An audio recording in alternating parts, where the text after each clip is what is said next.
We left for Fort Lauderdale the next morning, and we were headed to an anchorage in Lake Sylvia, and we planned to stay there for a night or two. We were waiting for the seas to calm down because we were going to have to jump outside to head from Fort Lauderdale to Miami.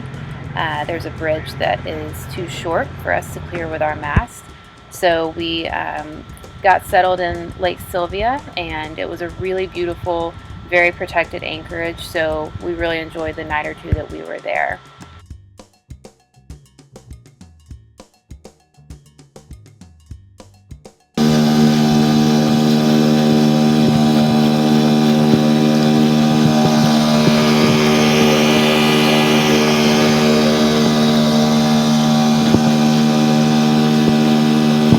So after drooling over all of the mega yachts on our dinghy ride over to shore access, we had a nice dinner by the water, and then when we came back it was dark, so we were able to see a bunch of Christmas lights, so that was really nice. Shortest dinghy bridge ever. We're about to go under. Can't even see it. It's like literally maybe, what, 2 feet off the water? We got more clearance than we did on the way here. The thing that I'm short.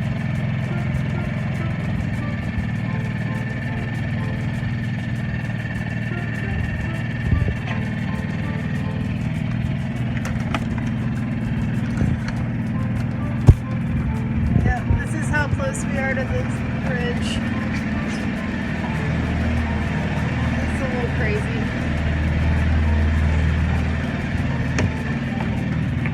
No one lost a head, so we're good.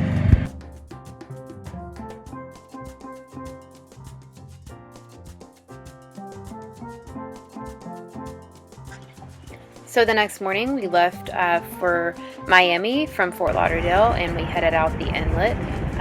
We had checked the weather and been following it for a couple of days, and we were expecting 2 to 3 foot seas with somewhere around 8 to 10 mile an hour winds.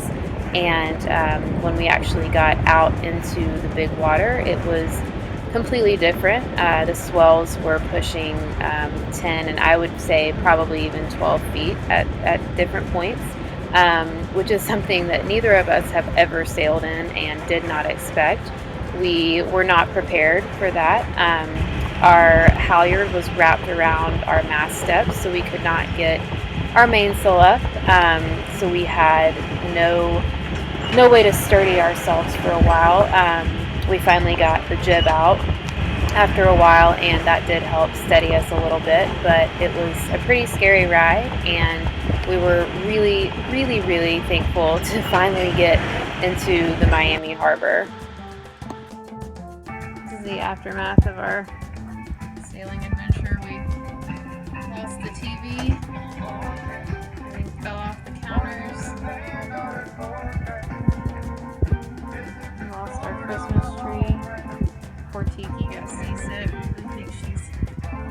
think she's okay though. Lost all my jewelry stuff and coolers and Time to start drinking.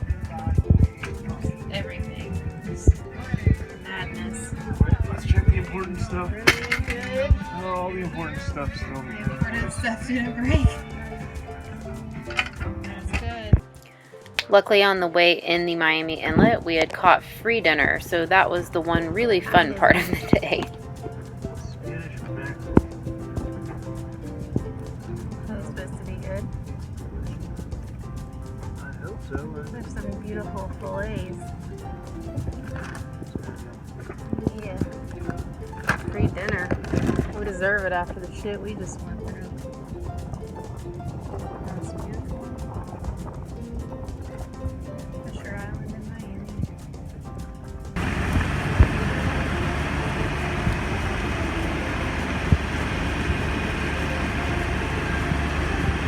After today, we're not even worried about a little rain.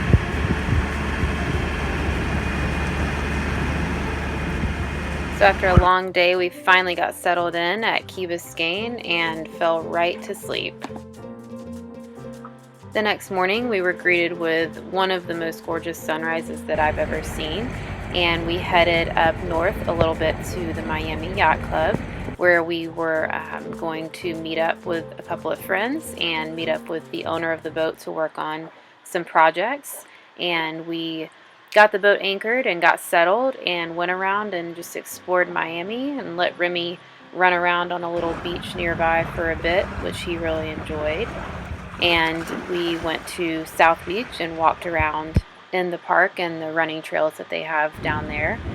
So that was really cool, and it was nice to know that we had a place that we could put the upcoming New Year's resolutions into play, and we would have somewhere to run for a while. We spent a few days just exploring and getting acclimated to the area, and thanks to our friends Derek and Stephanie over at the Liveaboard's logbook, they showed us the best shore access, which actually puts you out directly in front of a Publix, which is awesome because, as you know from previous episodes, we usually end up hiking for groceries. So thanks, Derek and Stephanie. So join us next time as we explore Miami a little bit more. We finally get our new windlass installed.